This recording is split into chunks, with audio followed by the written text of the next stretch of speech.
I moved to Memphis from Louisiana last month and brought with me my great-grandma Byzantine Gladiolus.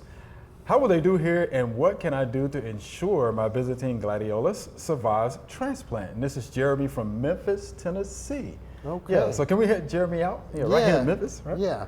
Well, you know, the nice thing is that they come from a corm, which is kind of like a bulb, right? And so it has a lot of nutrients and energy stored up in there. So they're kind of prepackaged plants that are easy to shift about. That's the popularity of flowering bulbs was because of they were prepackaged plants that could be moved around the globe very easily when they're dormant. So he should have no trouble with it. But the one thing that I will say, which coming from Louisiana, the soils aren't drained very well there either, but just put it in a raised bed or something because they are prone to rot. We've had them come up for years in what we call the med beds, which are kind of the world of make-believe. They are drainage that they have like a French drain under them, and it's very fast draining soil for Memphis.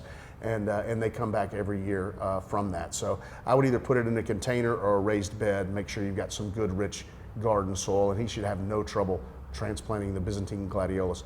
They're not the gladiolas they use in the florist industry. It's a smaller flower, pink flowered gladiola, but they're a pretty cool plant. Okay, well-drained soils though. Well-drained soils. Make sure full sun is full sun. Okay. It likes to bake in the summer. It's fine, yeah. Thanks for watching. If you liked it, subscribe. We have hundreds of family plot videos for you to view.